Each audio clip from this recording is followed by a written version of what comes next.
ఉద్యమం నాటిపోయిన నాయకుడు నేను బతుకున్నాగానే ఇక వీళ్ళు ఇట్లా F-15 E-15 R-15 తెస్తే ఇంకేం మిగులుతుంది, సావో రేవో తేల్చుకోవాలని చెప్పి ఆ రోజు నేను శపథం కట్టిన. ఉద్యోగ గర్జన చేసి సిద్దిపేటలో కేసీఆర్ సచ్చుడో తెలంగాణ వచ్చుడో ఈ తల్లి ఆందకనే మంచిగా దిగలేం అని చెప్పి ఆ శపథం చేసి ఆనాడు ఆమరణ నిరాహార దీక్షకు బయలుదేరితే మొత్తం తెలంగాణ అల్లకల్లోలమైంది. మీరు కూడా ఎక్కడో అక్కడ వందల వేల గ్రామాలలో టెంట్లు లులులు పార్లమెంట్లో అల్లకల్లోలం ప్రజలంతా గందరగోళం చేస్తే అప్పుడు ఒక ప్రకటన ఇచ్చింది. చిదంబరం అంటే ఆయన వచ్చి హోంమంత్రి తెలంగాణ ఏర్పాటు చేస్తామని నువ్వు దీక్ష బంద్ చేయి, నమ్ముతాం కదా, కేంద్ర హోంమంత్రి చెప్పినాక మరి నమ్మాలి కదా, దీక్ష బంద్ చేసినాం. తెల్లారి ఆంధ్రోలు మొత్తం రాజీనామాలు డ్రామా. మూడో రోజుకి మళ్ళీ వెనక్కి వెళ్ళిపోయింది. మళ్ళీ అప్పుడు జేఏసీ తయారు చేసి అన్ని పార్టీలను పెట్టి నానా తంటాలు పడి మళ్ళొక 3.5 ఏళ్ళు భయంకరంగా కొట్లాడితే మీరందరూ ఎక్కడి వాళ్ళు అక్కడ ఆశీర్వచనం ఇస్తే మీ ప్రేరణతోని మీ స్ఫూర్తితోని చివరికి తెలంగాణ రాష్ట్రం వచ్చింది కదా. వచ్చిన తర్వాత మీరేం చేసినారు, దీని మంచో చెడనో చూసే బాధ్యత నీకే అని చెప్పి నాకు అప్పచెప్పి పని మొదలు పెట్టాలి. ఎట్లా కొత్త కుండలో ఈగ వచ్చినట్టు దీని ఆర్థికం తెలియదు, కథ తెలియదు, చాలా చాలా కష్టమైనటువంటి క్లిష్టమైన పరిస్థితి. అంత అలకటి పని కాదు. ఏం చేయాలా, ఎక్కడికక్కడ పెద్ద భయంకరమైనటువంటి బాధ, చాలా ఇబ్బంది. ఇదే జిల్లాల చాటిపల్లి ఉంటుంది, చొప్పదండి మండలంలో జిఆర్ రెడ్డి గారు అని చెప్పి పెద్ద ఆర్థిక శాస్త్రవేత్త, ఆయన బీహార్లో పనిచేస్తూ ఉండే. నేనే స్వయంగా జిఆర్ రెడ్డి గారికి ఫోన్ చేసి, అన్న మన సొంత రాష్ట్రం వచ్చింది, మనం బాగు చేసుకోవాలి, మీరు రావాలి అని పిలిపించుకొని అట్లాంటి వాళ్ళందరినీ సమూహపరచుకొని ఒక ఎజెండా వేసుకొని బయలుదేరి. అంతకుముందు సమైక్య రాష్ట్రంలో మొత్తం తెలంగాణ చెరువులు నాశనం చేసింది. కాకతీయ రాజులు తవ్వించిన చెరువులు ఉండే మనకు బ్రహ్మాండంగా ఒక 75-80 వేల చెరువులు ఉండే. ఆంధ్ర పాలకుల సమైక్య పాలనలో మొత్తం నాశనం పట్టేసారు, కబ్జాలు పెట్టిండ్రు, నాశనం పట్టిండ్రు. చివరికి 40-44 వేల చెరువులు ఉండే. ఎక్కడ మొదలు పెట్టాలి, ఎవరి పేరు పెడితే బరకత అవుతుంది అని ఆలోచించి ఏ కాకతీయ రాజులైతే మనకు అన్నం పెట్టినరో వాళ్ళ పేరుతో ఇది బాగా చేయాలని చెప్పి మన మొట్టమొదటి కార్యక్రమం మిషన్ కాకతీయ. ఎందుకు మిషన్ కాకతీయ, ఆ చెరువుల దరిద్రం వదిలిస్తే, వాటిని బందోబస్తు చేస్తే, వాటిలో నీటి నిల్వ సామర్థ్యం పెరిగితే గ్రౌండ్ వాటర్ పెరుగుతుంది, బోర్లు బాగా నీళ్ళు వస్తాయి. కాబట్టి అక్కడి నుంచి ప్రారంభించి చేసినాం. అది కూడా తెలంగాణ ప్రజలు రైతులు ఒక ఉద్యమంలాగానే చేశారు. మట్టి తీసుకొని పోండి, సారవంతంగా ఉంటుంది, మీ పొలాలలో పోసుకోమంటే లక్షల ట్రాక్టర్ల మట్టి తీసుకొని పోయింది తెలంగాణ రైతాంగం. అన్ని గ్రామాలలో ఒక విప్లవం లాగా ఆ మట్టి తీసుకొని పోయి వాళ్ళ భూములలో పోసుకొని కూడా బ్రహ్మాండంగా చేశారు. అక్కడి నుంచి మొదలుపెట్టినటువంటి ప్రస్థానం 10 ఏళ్లలో ఎన్ని చేసినామో మీరు చూసారు. వట్టి మాటలు మాట్లాడు గప్కాలు కొట్టుడు కాకుండా నేను ఒక్కటే మాట మిమ్మల్ని అడుగుతున్నా, మీరందరూ కూడా చూసారు. శాసనసభలో నిలబడి ఈ రాష్ట్ర చరిత్రలో ఎవడన్నా ఒక ముఖ్యమంత్రి ఈ 5 ఏళ్లలో మిషన్ భగీరథ కంప్లీట్ చేసి ప్రతి ఇంటికి నల్లా పెట్టి మంచినీళ్ళు ఇవ్వకపోతే మల్ల తేపకు నేను నిలవడం ఓట్లు అడగం అని చెప్పిన ముఖ్యమంత్రి ఎవరన్నా చూసినామా? నేను చెప్పిన మాట అసెంబ్లీలో నిలబడి చెప్పి ఆ 5 ఏళ్లలో మిషన్ భగీరథ నీళ్లు తెచ్చి 100% కులం మతం సంబంధం లేకుండా తండాలు మారుమూల పల్లెలకు కూడా ప్రతి గ్రామానికి ట్యాప్ పెట్టి, ప్రతి ఇంట్లో ట్యాప్ పెట్టి మంచి స్వచ్ఛమైనటువంటి నీళ్ళు తెచ్చిచ్చింది. 5 ఏళ్ళు నడిచింది, నడవలే. మిషన్ భగీరథ నీళ్ళు పుష్కలంగా రాలే, ఏమన్నా రాలేదా? వచ్చినాయా? మరి ఇప్పుడు ఏం రోగం పుట్టింది నాకు అర్థం కాదు. ఇప్పుడు ఎందుకు గుంటుతుంది అది? ఎందుకు నీళ్ళు ఎత్తలేవు? వస్తున్నాయా ఇప్పుడు? మరి ఏం చేయాలా? లాగులు వలిగేదాకా చంపాలి. మంచి మాట కాకపోతే ఏం చేస్తారు? మంచిగా కట్టిన ఇల్లు పెట్టిపోయి కదా, 5 ఏళ్ళు నడిచింది కదా, మరి మీకేం బీమారి వచ్చింది నాకు అర్థం కాదు. ఇంతింత పొడుగు మాటలు మాట్లాడుతుందా? అడ్డం పొడుగు మాట్లాడుతుందా? పొద్దున్న లేతే కేసీఆర్ చావాలి, నువ్వు 1000 జన్మలు ఇచ్చినా నేను చావనా కొడుకు అనుకుంటున్నావు.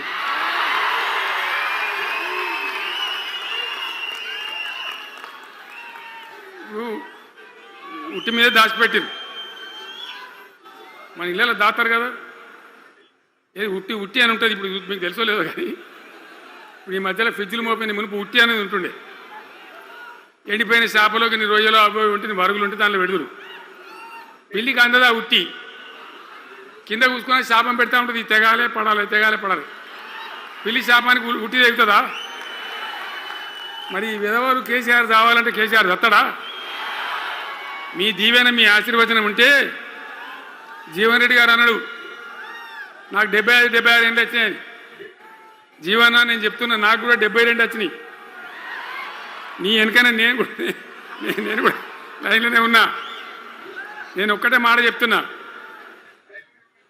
ఈ మా దేశభక్తి శ్రీనివాసేమో నాకు ఇంత పెద్ద కట్ట రాసి ఇచ్చాడు, నువ్వు మాట్లాడాలి ఇవన్నీ అవన్నీ కాదు. ఇక్కడ దరిద్రం పోయేదాకా,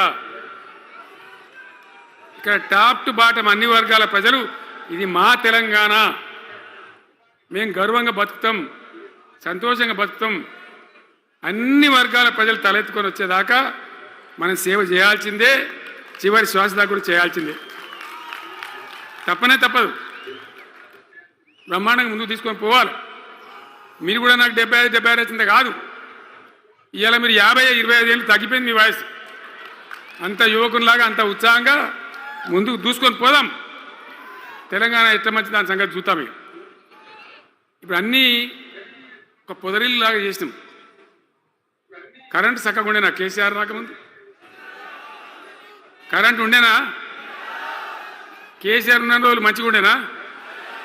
మరి మళ్ళీ ఇప్పుడు ఏం రోగం వచ్చే, ఏం బీమారి వచ్చే? కరెంటు కాకెత్తుకొని పోయిందా? ఆనాడు 7000 మెగావాట్లుంటే ఒక ఏడాది లోపల మంచిగా చేసి 24 గంటల కరెంట్ ఇచ్చినాం, ఒక క్షణం కూడా పోకుండా. ఎప్పుడైనా రిపేర్ అవుతుంది తప్ప, టెక్నికల్ ప్రాబ్లం అవుతుంది తప్ప పోకపోతుండే. అంత మంచి పవర్ సప్లై చేసినాం. దాని తర్వాత యాదాద్రి, భద్రాద్రి ఇంకా చాలా కొత్త సబ్స్టేషన్లు నిర్మాణం చేసినాం, జనరేటింగ్ స్టేషన్లు పెట్టినాం, 20,000 మెగావాట్లకు తీసుకొని పోయినాం. ఏది దరిద్రులకు రాజ్యం అప్పయ్యే ముందు 20,000 మెగావాట్లకు తీసుకొని పోయినాం. మరి ఏం రోగం వచ్చింది, ఏం బీమారి వచ్చింది, ఎందుకు ఇబ్బంది పెడుతున్నారు? అనేక చోట్ల రైతుల పొలాలు ఎండుతున్నాయి, పేపర్లలో ఫోటోలు వస్తున్నాయి, టీవీలలో వస్తున్నాయి, జనం ఏడుస్తున్నారు. ఎందుకు ఈ బాధ కలుగుతూ ఉంది? ఇది ఆషామాషి వ్యవహారం కాదు, ఇది జీవనమరణ సమస్య, మన బతుకు తెరుగు సమస్య. ఓట్లు వేసేటప్పుడు నేను సిల్కలకు చెప్పినట్టు చెప్పిన, ఉల్టా పల్టా ఎటుపడితే వేయకుండా దెబ్బతింటారని చెప్పిన. నా మాట ఇన్నోడు ఇనలే. ఇప్పుడు ఏమైంది? ఏం జరుగుతుంది? ఆ రోజు నేను చెప్పిన, వీళ్ళు కనుక గెలిస్తే ఈ దుర్మార్గులు, వీళ్ళ గుండె లోపల తడి లేదు, వీళ్ళు రైతు బంధుకు రామ్ రామ్, దళిత బంధుకు జై భీమ్. అయిందా? అట్లే పక్క ముచ్చట అనేది. ఇక ఇవాళ ఇప్పుడు జీవన్ రెడ్డి గారు చెప్పిండు, కాంగ్రెస్ వాళ్ళు సభ పెట్టినాడు, కాటారంలో బుడరంలో పెట్టినాడు, ఆడ పైసలు ఎత్తారట. ఇది ఒక్క తేపకేసే రైతు బంధు నెలకొకిస్తా, ఎకరానికా అంటే 2 నెలలకు ఒక ఎకరానికి అంతేనా? 6,000 వేసినాం, మా అంతా సిపాయిలేరని బొచ్చ కొట్టుకుంటారు. ఆనాడు ఎట్లా పడేది రైతు బంధు? 10 రోజుల గ్యాప్లో మొత్తం రైతులకు వచ్చేసింది. టంగ్ మన సెల్ ఫోన్ మోగుతుండే, మంచిగా టింగున పోయి బ్యాంకుకి వెళ్ళి తెచ్చుకుంటుండే. ఎక్కడ పోయి మరి? ఏం మాట్లాడిండ్రు? ఉరుకుని బ్యాంకులో పోయి 2 లక్షలు 3 లక్షలు లోన్ తెచ్చుకోండి. తెల్లారే ఆనాడే సంతకం పెడతాం, లోన్లన్నీ మాఫీ అయినాయా? ఇట్లా అడ్డగోలు నోటికొచ్చిన మాటలు చెప్పి ఇష్టం వచ్చిన కథలు చెప్పి అర్రాసు పాట పడినట్ట. కేసీఆర్ 10,000 ఇస్తాడా, మేము 15 ఇస్తాం. పెన్షన్లు 2,000 ఇస్తాడా, మేము 4,000 ఇస్తాం. వికలాంగులకు 4,000 ఇస్తాడా, మేము 6,000 ఇస్తాం అనే వరకల్లా మన వాళ్ళు మోసపోయి. నేను చెప్పిన ఇది మోసంరా నాయన, గోసపడతాము, ఇది అయ్యేది కాదు, ఆర్థిక పరిస్థితి లేదు అని నేను చెప్పిన ఆ రోజే మీటింగ్లలో చెప్పిన. కానీ కొద్దిమంది ఆశపడితే ఏమైంది, 1.7%తో బీఆర్ఎస్ ఓడిపోయింది. మనం కూడా 39-40 ఎమ్మెల్యేలు గెలిచినాం. ఇంకో 10 మంది కొద్ది తేడాతోనే ఓడిపోయింది. అయితే 1.7% తేడాతోనే బీఆర్ఎస్ ఓటమి పాలైంది. సరే, మంచి మాట. మరి వచ్చిన ప్రభుత్వం పనిచేయాలి కదా, వాళ్ళకు కూడా అవకాశం ఇవ్వాలి కదా. సరే, మన దాంట్లో వాడవిడ కొంత దుంకులాడినా నేను మాట్లాడలే, నీ బయటికి రాలే, తక్కువ 1-2 సార్లు తప్ప రాలే. వాళ్ళకు కూడా ఛాన్స్ ఇవ్వాలి, అవకాశం ఇవ్వాలి. మనం ఎక్కసంతో ఉండొద్దు, చేయని ఏం పరిపాలన చేస్తారో చేయని, మంచిదే కదా అని చెప్పి అనుకున్నాం. మరి ఏమైతుంది, ఎక్కడ చూసినా చిల్లర మాటలు తప్ప ఒక్కటంటే ఒక్కటన్నా నిర్మాణాత్మకమైన కార్యక్రమం ఉందా? ఒక్కటన్నా ఏదైనా గొప్ప స్కీమ్ మొదలుపెట్టినరా? ఒక పొదరిల్లులాగా వడ్డించిన విస్తరలాగా తెలంగాణ మీకు అప్పచెప్పింది. ఎన్నిట్లలో నంబర్ 1 తెలంగాణ. మంచినీళ్ళ సప్లైల నంబర్ 1, కరెంటు సప్లైల నంబర్ 1, పర్ క్యాపిటల్ తలసరి ఆదాయంలో నంబర్ 1, రాష్ట్ర స్థూల ఉత్పత్తి జిఎస్డిపిల నంబర్ 1. ఎన్నిట్లలో కేంద్ర అవార్డు రావాలి. అంత బాగా చేసిన తెలంగాణ 2.5 ఏళ్లలో ఇలా ఎవ్వని మాట్లాడించినా రైతులను మాట్లాడితే గొడవ వైడుతున్నారు. నాశనం అయిపోయిందన్న, చెడగొట్టుకున్నాం, మా చెప్పుతున్నాం, మేమే కొట్టుకుంటాం ఓటున్న వాళ్ళు కొంతమంది బాధపడి. ఎందుకు? ఎంత మంచిగా కడుపులో చల్లగదలు కూడా రైతులకు ఎట్లుండే, ఎంత బాగుండే. కరెంటుకు బాధ ఉండేనా, నీళ్ళకు బాధ ఉండేనా? యూరియా బస్తాలు ఏ శాతం అయితే లేదా ఈ ప్రభుత్వానికి? యూరియా బస్తాలు కావాలి రాబాయంటే యాప్ పెట్టినా ఉంటాడు. దుకాణంలో లేకపోతే యాప్లోకి వెళ్తాయా? ఈ దమ్ముంటే తెచ్చి దుకాణంలో పెట్టాలి, కానీ ఆ యాప్లు పట్టుకొని తిరిగితే కాళ్ళకు వాపులు వస్తాయి. బస్తాలు మాత్రం దొరుకుతలేవు. నిజమేనా నేను చెప్పేది? యాడ చూసిన ఎరువు బస్తాలు కూడా శాతం కాదు ఆఖరికి. అంతకుముందు కాంగ్రెస్ గవర్నమెంట్ ఉన్నప్పుడు అట్లే ఉండే, పోలీస్ స్టేషన్లో పెట్టి అమ్మిండ్రు యూరియా బస్తాలు. ఇవాళ మళ్ళా చెప్పుల లైన్లు, కాళ్ళకు వాపులు రావాలి. ఆటో రిక్షానికి చెప్తే 10 బస్తాలు వేసుకోరాబోయంటే పొలం కాడ వచ్చి ఎత్తుండే. ఇలా యూరియా కోసం ఇంత బాధన?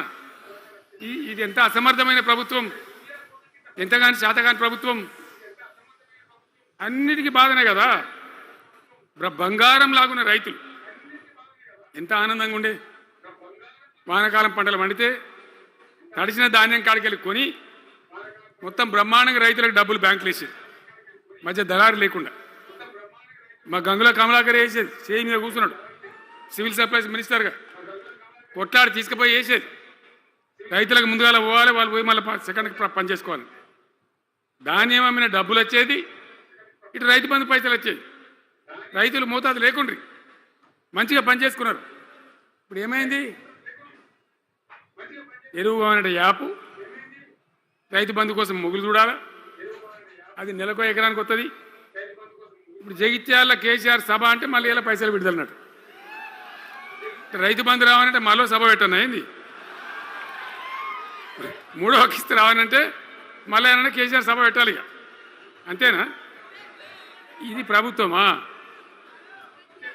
ఒక 75,000 కోట్లు ఇచ్చినాం మనం రైతులకు, 75,000 కోట్లు. పల్లరాజశేఖర రెడ్డి గారు ఉన్నాడు ఎక్కడున్నాడు, పోయినప్పుడు రైతు బంధు అధ్యక్షుని ఉండే రాష్ట్రానికి ఎమ్మెల్యే లేకుండే ఈయననే నిలబడేపించింది. 73,000 కోట్ల పైచీలకు డబ్బులు అనాయాసంగా సునాయాసంగా రైతు ఖాతాలకు పంపించింది. ఇప్పుడు ఏం రోగం వచ్చింది, ఏం బీమారి వచ్చింది? అచ్చా, ఇంకో మాట మీరు నాకు చెప్పాలి. ఈ కాంగ్రెస్ సిపాయిలు ఏం మాట్లాడదు ఎలక్షన్లో? కేసీఆర్ అంటాడు చక్కగా చేస్తలేడా, మేము చాలా సిపాయిలము, చాలా అనుభవం ఉన్న పార్టీ మాది. బ్రహ్మాండంగా చేస్తాం. మీకు 6 సందమామలు 7 సూర్యులు పెడతామన్నారు అన్నారు కదా, ఆయన నరికిరు కదా. ఇలా రాష్ట్ర ఆర్థిక ఆదాయం ఎందుకు దిగజారిపోయింది? దయచేసి ఆలోచన చేయండి. కేసీఆర్ ఉన్నప్పుడు రియల్ ఎస్టేట్ ఎట్లా ఉండే, రైతుల భూముల ధరలు ఎట్లుండే, హైవే పక్కకుంటే 2 కోట్లు 3 కోట్లు, డాంబర్ రోడ్ పక్కకుంటే ₹1 కోటి ధీమా ఉండే రైతులకు. ఇంట్లో అమ్మాయి ఇందులో పెళ్లి చేయాలంటే పావడంత అమ్మి చేత పోవా, వాళ్ళ దగ్గర అమ్మి చేత బిల్డింగ్ కట్టుకుంటా. ఈరోజు అమ్మేటోడు ఉన్నాడు కానీ కొనేటోడు లేడు. నిజమేనా ఈ మాట? నిజమా కాదా? ఏమైంది మరి? ఏం రోగం వచ్చింది రాష్ట్రంలో? ఏ వాళ్ళని మాట్లాడించినా ఎవరిని అడిగినా ఇదే బాధ. ఈ విధంగా రైతుల భూముల ధరలు పడిపోయినాయి, రాష్ట్ర ఆర్థిక పరిస్థితి పడిపోయింది, మంచినీళ్ళకు గోసపడాలి, రైతాంగం అన్నిటికీ గోసపడాలి. ఇవాళ మక్కలండి, మక్కలు వచ్చినాయి. పెడితే కొంటమని చెప్పారు, కొనకపోతే కొనమని చెప్పారు. ఈ శాతకాని దొంగతనం ఎందుకు? లోపల అధికారులకేమో కొనకూడదని చెప్తున్నారు, మీది కొంటమని చెప్తున్నారు. మక్కలు కొనే ధీమా ఉందా? ఇవాళ కొంటుండ్రా? వడ్లు కొంటుండ్రా? కొనకపోగా మళ్ళీ ఇంకా బోనస్ ఇస్తామని ఒక బోగస్ మాట. ఎవరికైనా నచ్చిందా? బోనస్ వస్తుందా? వాటిదే బోనస్, అంత బోగస్. ఈ విధంగా పంట వేసిన కాడ నుంచి పంట కొనుగోలు దాకా బీఆర్ఎస్ ప్రభుత్వం అన్న నిలబడ్డది, రైతులకు తోడుగా నిలబడ్డది, రైతులను ఆదుకున్నది. ధాన్యం తడిసిపోతే కూడా కొన్నది. కానీ ఇలా రైతాంగం అంతా ఆగమాగం. రైతు బంధు ఎప్పుడవుతుందో తెలియదు, ధాన్యం కొనరో తెలియదు, కొంటే పైసలు తొందరగా వస్తాయో రావో తెలియదు. చాలా సతమతమవుతున్నారు. రైతులను మాట్లాడితే చాలా తప్పు చేసుకున్నాం సార్, పొరపాటు అయిపోయింది అని బాధపడుతున్నారు. చేనేత కార్మికులు మంచిగా ఉండ్రి, మళ్ళీ వాళ్ళ ఆత్మహత్యలు స్టార్ట్ అవుతున్నాయి. వాళ్ళకి ఇచ్చే ఆర్డర్లన్నీ బంద్ చేసిండ్రు. ఇంకెవరికి ఇస్తారట కమిషన్ల కోసం, అది వాళ్ళని అవస్థ పెడతా ఉన్నారు. ఉద్యోగులు ఆనాడు మనం 72% ఇచ్చినాం. వాళ్ళు తెలంగాణ ఉద్యమంలో పనిచేశారు కాబట్టి టీఎన్జిఓ అంటోళ్ళు సమైక్య రాష్ట్రంలో కూడా వాళ్ళ ఉనికి పొడగొట్టుకోలే. టీఎన్జిఓగానే ఉన్నారు తెలంగాణ ఎన్జిఓలుగా. కాబట్టి వాళ్ళని గౌరవించి గుర్తించి బ్రహ్మాండంగా 72% పీఆర్సీ ఇచ్చినాం. ఇలా ₹7 ఇచ్చిండ్రా, 7% అని ఇచ్చిండ్రా. ఏమైంది? ఏం బీమారైంది? ఎంతమందిని మోసం చేస్తారు? ఆఖరికి వస్తే పరిస్థితి ఏంది? ఇలా రాష్ట్రంలో రిటైర్డ్ ఉద్యోగస్తులకు కూడా వాళ్ళకి రావాల్సిన బకాయి, వాళ్ళు దాచుకున్న డబ్బులు వీళ్ళు ఇచ్చే మెహర్బానేం లేదు, ఆ డబ్బులు కూడా ఇచ్చే పరిస్థితి లేదు. ఆటో రిక్షా కార్మికులు మాట్లాడితే అన్న ఈరోజు పనికి మాలిన ఫ్రీ బస్సు పెట్టినారు, మా పుట్ట కొడుతున్నారు, మేము నాశనం అయిపోయినారు, వాళ్ళు ఏడుస్తూ ఉన్నారు. పిల్లలకు అది నేమ్ పెట్టలే. ఆయన కాంగ్రెస్ ముఖ్యమంత్రి అయినా రాజశేఖర రెడ్డి గారు ఉన్నప్పుడు పెట్టిండు ఇది ఫీజు రియంబర్స్మెంట్ అనే స్కీమ్. మంచి లాభం జరిగింది. నేను దాన్ని కొనసాగించిన. ఇలా మొత్తం బీసీలకు ఎస్సీలకు పిల్లలందరికీ ఫీజు రియంబర్స్మెంట్ రాక 10-12 వేల కోట్ల బకాయిలు పెడితే వాళ్ళు ఆగం, వాళ్ళు రోడ్డున పడరు. కోర్టుకు పోతే పిల్లల దగ్గర వసూలు చేసుకొని చెప్పి కోర్టులు చెప్తా ఉన్నాయి. వాళ్ళ గతి ఏం కావాలి? ఇప్పుడు ఎవరిని కదిలిచ్చినా ఈ రాష్ట్రంలో, ఎవరిని మాట్లాడించినా, ఒక విద్యార్థిని మాట్లాడినా, ఒక రిటైర్డ్ అయిన ఉద్యోగిని మాట్లాడినా, పనిచేస్తున్న ఉద్యోగిని మాట్లాడినా, రైతాంగంతో మాట్లాడినా ప్రతి వాడు అసంతృప్తి, ఒక బాధ, మాకేదో అన్యాయం జరిగినటువంటి పరిస్థితిలో మాట్లాడుతూ ఉన్నారు. పిల్లల పాపం చదువుకునే వాళ్ళు ఉంటే వాళ్ళకి విదేశాల్లో సీట్లు వస్తే 20 లక్షల రూపాయలు ఇచ్చినాం. అంబేద్కర్ పేరు మీద, జ్యోతిబా పూలే పేరు మీద ఎస్సీ పిల్లలకు, బీసీ పిల్లలకు, ఓసీలలో కూడా నిరుపేదలకు ఇచ్చినాం. ఇలా దాన్ని బంద్ పెట్టినారు. వాళ్ళు ఆగమైపోతూ ఉన్నారు. అన్నీ కూడా సర్వనాశనం చేస్తూ ఉన్నారు. అన్ని స్కామ్లు, కుంభకోణాలు, భూ కబ్జాలు. పొద్దున్న లేస్తే పేపర్ తిప్పితే బాధ కలిగేటువంటి పరిస్థితులు. సో ఈ రకంగా సింగరేణి, అద్భుతంగా ఉన్న సింగరేణి నాశనం చేసి ఇలా బొగ్గులకు స్కామ్, సివిల్ సప్లైస్ల స్కామ్, మొత్తం అని కూడా స్కామ్లు, దోపిడీ తప్ప ప్రజలకు పనిచేసే పరిస్థితి లేదు. మరి ఏం జరగాల?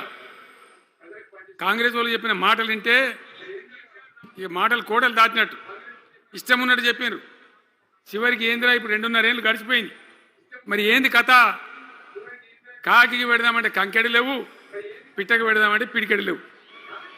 వటియే ముచ్చట్లు వటియే మాటలు తప్ప ఎక్కడ ఏం జరిగింది లేదు. ఏ డిపార్ట్మెంట్లో కానీ ఏ రంగంలో కానీ ఒక ఇరిగేషన్లనా, ఒక కరెంట్లనా, ఇంకో దానిలనా, ఒక అర్బన్ డెవలప్మెంటా, రూరల్ డెవలప్మెంటా ఏమైనా జరిగిందా? ఆనాడు మన పల్లెలు బాగు చేసుకోవాలని చెప్పి దేశంలోనే ఎక్కడ లేని విధంగా పల్లె ప్రగతి కార్యక్రమాలు చేసినాం. ప్రతి ఊరికి అన్నేళ్ళ తెలుగుదేశం కాంగ్రెస్ గవర్నమెంట్లు ఉంటే చచ్చిపోతే ఏడగాలేసుకోవడం జాగ కూడా చూపించలే. ప్రతి గ్రామానికి ఆనాడు మనం వైకుంఠ ధామాలు కట్టినాం. ప్రతి గ్రామంలో క్రీడా ప్రాంగణాలు కట్టినాం. ప్రతి గ్రామంలో నర్సరీలు పెట్టినాం. ప్రతి గ్రామంలో పల్లె ప్రకృతి వనాలు పెట్టినాం. ప్రతి గ్రామ పంచాయతీకి ట్రాక్టర్ ఇప్పించినాం. ఆనాడు చెత్త తీసేది, ఇలా పనిచేస్తున్నాయి ట్రాక్టర్లు. ఊళ్ళలో ట్రాక్టర్లు పనిచేస్తున్నాయి అన్న, మూలకు పడ్డాయి, డీజిల్ పోసే దిక్కులేదు. ఏం చేయాలి? పల్లె ప్రకృతి వనం పెడితే దాన్ని నీళ్ళు పోసే దిక్కులేదు. ఏం రోగం వచ్చింది? ఏం బాధ?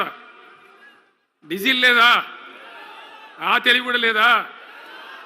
ఆ రోజు నేను చెప్పిన ఆర్థిక శాఖ కార్యదర్శిని పిలిచి అవసరమైతే ఎమ్మెల్యేల జీతాలు బంద్ పెట్టుండ్రు కానీ గ్రామ పంచాయతీల డబ్బులు మాత్రం విడుదల చేయండి అని చెప్పినండి.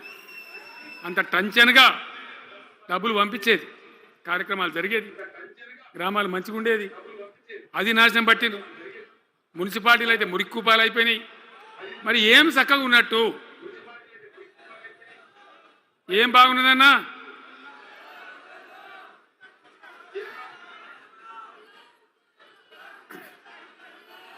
అందుకే జీవన్ రెడ్డి గారు లాంటి సీనియర్ నాయకుడు, అనుభవం ఉన్న వ్యక్తి నోటికెళ్ళి ఏం మాట వచ్చింది? కాంగ్రెస్ పోవాలి, బీఆర్ఎస్ రావాలి. ఎందుకు వస్తుంది ఆ మాట? వటిగానే వస్తుందా? బాధ్యత లేకుండా వస్తుందా? ఏది చూసినా కూడా చక్కదనం లేకపోతే, పొద్దున్న లేతే దోపిడి తప్ప ఇంకోటి లేకపోతే ఎందుకు ఈ పరిస్థితి వస్తుంది? రాష్ట్ర ఆర్థిక పరిస్థితి నాశనం, ఉద్యోగస్తులు ఆగం, రిటైర్డ్ ఉద్యోగస్తులు ఆగం, విద్యార్థుల జీవితాలు ఆగం, ఆటో కార్మికుల జీవితాలు ఆగం. ఎవరు చక్కగా ఉన్నాడు? సంతృప్తి ఎవరున్నారు? ఏం జరుగుతూ ఉంది? ఇది ఈ రాష్ట్రంలో ఉన్న పరిస్థితి. ఇక నేను చెప్పానంటే తెల్లారిదాకా చెప్పచ్చు. నేను ఒకటే మీద మనవి చేస్తూ ఉన్నా, ఖచ్చితంగా మళ్ళీ ఎట్టి పరిస్థితులలో ఎవరు ఏమన్నా సరే ఖచ్చితంగా రావాలి. ఇంకా ఈ అందానికి ఒకటి బోడముండ హైడ్రాని తెచ్చిపెట్టింది. దానికి ఆ హైడ్రాకు ఆ పిసిసి ప్రెసిడెంట్ అని ఉంటాడు ఆయన, కాంగ్రెస్ కమిటీ అధ్యక్షుడు, ఆయన నిజామాబాద్లో పోయి చెప్తుండు, హైదరాబాద్లో హైడ్రా, నిజామాబాద్ కూడా తెత్తాం బిడ్డ, నిజామాబాద్లో నిడ్రా, రేపు జగిత్యాలలో కూడా జిడ్రా అంటాడు. ఇక అది ఏం కావాలి? మొత్తం పేదల కొంపలని కూల్చుడేనా? కేసీఆర్ రాజ్యానికి వచ్చినప్పుడు 3.5 లక్షల మందికి పేదలు ఎక్కడ ఉన్నారో అక్కడనే పట్టాలు ఇచ్చినాం. వాళ్ళని ఆగం చేయకుండా పాపం గరీబోళ్ళు 3.5 లక్షల కుటుంబాలకు హైదరాబాదు చుట్టుపక్కల వేరే పట్టణాల్లో కూడా పట్టాలు ఇచ్చిన వాళ్ళని బతకనిచ్చింది. ఇలా ఏం కూలగొట్టుడు? అది పుస్తకాలు కూడా తీసుకుని పోరాలు చదువుకునేటి అంతే గిరితమా? నేను ఒక్కటే మాట మనం చేస్తా ఉన్నా, గ్యారంటీగా బీఆర్ఎస్ గవర్నమెంట్ వచ్చేది ఖాయం. మొట్టమొదటి రోజులనే ఈ ఐటాంటోని ఎత్తి అవతల వరేస్తామని చెప్పి నేను మనం చేస్తా ఉన్నా. తీసేయన్నా దాన్ని, ఐటాన్ తీసేయనన్నా? పక్క మాటనా? మళ్ళా మొదలు పెట్టిరా? ఇక జరాగు, 5 నిమిషాలు అయితే అయిపోతుంది. హైడ్రాని పీకేసి మొదటి సంతకంతోనే తీసి చెరువులో వాడేస్తాం దాన్ని. ఇప్పుడు మనం చేయలేం. 46,000 చెరువులు మంచిగా చేసినాం. ఏమన్నా గుడిసె కూడా కొలగొచ్చామా? ఇల్లు కొలగొచ్చామా? ఇదేమి ఇచ్చేంతరం నాకు అర్థం కాదు. మూసి అని దాని ఎంబడి వాడారు, దానికి ఆడ గరీబులు ఉంటారు పాపం. మూసి ఎంబడిన గరీబులను వాళ్ళని ఏమి ఏడిపించడు? పొద్దున్న లేతే వాళ్ళు నిద్రపోకుండా వాళ్ళ కంటి మీద కొనుక్కు లేకుండా అది ఎవరు చేసే ప్రాజెక్ట్ అయ్యేది కాదు, పీకేది అవుతుందా? 15,000 ఇల్లు కూడా కొడతారట. ధర్మమేనా అది? ఈ రకంగా ఇప్పుడు పనికి మాలిన హైడ్రా తెచ్చి మూసి అది చెయ్యాలి, మూసి మంచిగా చేయాల్సిందే వద్దనేవాడు అన్నాడు. అన్ని వేల ఇల్లు కూడా కొట్టడం ఎందుకు నాకు అర్థం కాదు. అలా ఏం లేదు, భూములు కబ్జా పెట్టే రియల్ ఎస్టేట్ దందా తప్ప దానిలో ఏం లేదు. మూసి ప్రజల కోసం కాదు, నగర ప్రజల కోసం కాదు, ఈజీగా చేయగలిగిన దాన్ని, మామూలుగా చేయగలిగిన దాన్ని నాశనం బట్టి దాన్ని కథం పడతా ఉన్నాం. ఏది చూసినా కూడా ఒక రకమైన దోపిడీ, ఒక రకమైనటువంటి గుండాగిరి, అరాచక వ్యవస్థతో ముందుకోతున్నారు తప్ప ప్రజా సంక్షేమాన్ని కాంక్షించి ఒక్క స్కీమ్ కూడా రాలే. ఇరిగేషన్ ప్రాజెక్టులు అన్ని పండబెట్టారు. ఏం రోగం? ఒకనాడు కాకతీయ కాలువ మీద, మన వరద కాలువ మీద మోటార్లు పెడితే ఏం కోసాది? మా శంకరెడ్డి చెప్తా ఉండే ఇంతకుముందు, వేల మోటార్లు పెట్టుకుంటే వచ్చి కోసుకపోదురు, లారీలు మోటార్లు ఎత్తుకపోదురు. ఇదే వరద కాలువ మీద కేసీఆర్ నన్ను రోజులు మాట్లాడిందా? మాట్లాడలే. చివరికి ఏం చేసింది మీరు మంచిగా వినాలి. వీళ్ళు మామూలు పని చేస్తలేరు, మన జీవితాలకే బాంబులు పెడుతున్నారు. ఆ రోజు కూడా నరేంద్ర మోడీ ప్రధానమంత్రిగా ఉండే ఆయన ఏం చేసిండు? కరెంటు మోటార్లకు మీటర్లు పెట్టాలి, నువ్వు పెట్టాలి కేసీఆర్ అని నా మీద ఒత్తిడి. నేను చెప్పిన నా పానం పోయినా సరే, సచ్చినా సరే నేను మీటర్ పెట్టా అని చెప్పి పెట్టలే. 30,000 రూపాయలు కట్ చేస్తే నీకు అన్నాడు, కట్ చేసిండు. రాష్ట్ర ప్రభుత్వానికి వచ్చేటువంటి ఆదాయం 30,000 కోట్ల రూపాయలు వదులుకొని కూడా తెలంగాణలో నేను కరెంటు మీటర్ పెట్టనియలే. నేను ముఖ్యమంత్రి ఉన్నాను రోజు. ఇవాళ ఏం చేసింది తెలుసా వీళ్ళు మీకు? మీకు తెలియలే, మీరు అమాయకులున్నారు. ఢిల్లీకి పోయి ఒప్పుకున్నారు. ఒప్పుకొని ఏం చేశారు? అయ్యా బాంచని మీటర్లు పెడతాము, మాకు ఆ పైసలు ఇయ్యండి, కేసీఆర్ వద్దన్నారు కదా మేము తీసుకుంటాము అని ఆ డబ్బు తీసుకొని వీళ్ళే ఈ గవర్నమెంట్ పోయి సంతకం పెట్టి ఇప్పుడు మొదలైతే ఇక ఇప్పుడు వస్తాయి మీటర్లు. ఎదుర్కొందామా? మీటర్ల ఎదురుపాటును యుద్ధం చేద్దామా? కొట్లాడదామా? ఏమన్నాం మనం? నాకు అర్థం కాదు. రైతులు మంచిగా ఉండాలి, వ్యవసాయం మంచిగా ఉండాలి, పల్లెలు బాగుండాలి, వృత్తి పనులు బాగుండాలి. ఇప్పుడు యాదవులకు ఒక గొర్రెలు ఇప్పించాం. ఇప్పుడు వస్తున్నాయా గొర్రెలు? వినబడతలేదు. బంద్ అయినాయా? ఎందుకు బంద్ అయినట్టు? మరి దానికి ఏం రోగం వచ్చే? మరి ఎవరికి ఇచ్చినట్టు? చేపలు పట్టే వాళ్ళ కోసం చేప పిల్లలు వేసినాం, ఇప్పుడు వేస్తాను రా. మరి ఎవరికి చేసినట్టు? వృత్తి పని వాళ్ళకు ఉండదు, ఎవరికి ఉండదు. బీడీ కార్మికులు ఉన్నారు, నాకెవ్వరు దరఖాస్తు ఇయ్యలే, ఇవాళ అడగలే. అప్పుడప్పుడు మా తులవమ్మ చెప్పేది, అన్న వాళ్ళ పరిస్థితి బాగుండదు పేదరికంలోనని చెప్పేది. మా అంతరం మేమే ఆలోచించుకొని బీడీ కార్మికులకు పెన్షన్ తెచ్చినాం. మొత్తం భారతదేశంలో ఏ రాష్ట్రంలో ఇస్తారా? వాళ్ళకి పెన్షన్లు పెంచుతామని ఎగబెట్టినరా? వాళ్ళకు కాదు ఎన్ని ఆశలు. ఇంట్లో ఉన్న ఆడపిల్లకు 5 లక్షలు మహాలక్ష్మి అని పేరు పెట్టి 2,500 నెలకిస్తామని ఇచ్చిండ్రా? రూపాయి వచ్చిందా? అట్లా ఎన్ని 6 గ్యారంటీలు, 420 హామీలు. స్కూటీలు ఎక్కడ బాయే? స్కూటీల్లో మనలే, ఇంకా స్కూటీలు ఎక్కడి? ఏమన్నా నచ్చినాయా? మరి నేను ఏమంటున్నా అంటే దయచేసి మీరు ఆలోచన చేయాల్సింది, ఇలా ఈ సభలో మాట్లాడుతున్నా మీరు వింటున్నాను కాదు, యావత్ తెలంగాణ వింటున్నది. తెలంగాణ ప్రజలందరికీ నేను కోరుతాను, నేను చెప్పిన నిజమా అబద్ధమా, ఏం జరుగుతూ ఉంది తెలంగాణలో? ఈ సందర్భంలో ఖచ్చితంగా ప్రజల మంచిని కోరే ప్రతి వాళ్ళు ఒకటి కావాల్సిందే, మళ్ళా తెలంగాణ పునర్నిర్మాణ యజ్ఞం మళ్ళా ప్రారంభం కావాల్సిందే. దాన్ని ఎవడు ఆపలేడు. జర గాచారం బాలేకపోతే దెబ్బతింటాం, అంత మాత్రం చేత ఆగిపోతామా? ఊకుందామా? పోరాటం చేయాల్సిందే, వీళ్ళని నిలదీయాల్సిందే. ఖచ్చితంగా తెలంగాణ పునర్నిర్మాణ ప్రక్రియ, ఆ యజ్ఞం మళ్ళా ప్రారంభం కావాల్సిందే. తెలంగాణ ప్రజలు గెలిచి నిలవాల్సింది. మొత్తం ప్రాజెక్టు పండబెట్టినండి. పాలమూరు ఎత్తిపోతల పథకం 90% పూర్తి చేసినాం. కొద్దిపాటి డబ్బుతో అయిపోతుంది. వలసల జిల్లా, కరువు జిల్లా, వాళ్ళ నాశనం పట్టిండ్రు. అన్ని అబద్ధాలు. ఒక్కటి కూడా ఒక క్రియాన్వితమైనటువంటి ప్రజలకు పనికొచ్చేటువంటి ఏ రకమైన నిర్మాణాత్మక పని లేకపోగా కూల్చివేతలు, కాల్చివేతలు, పోలీస్ దాడులు, ఎవడన్నా ఎదురుగా మాట్లాడితే పట్టుకపోవడు. ఇది రాజకీయమా?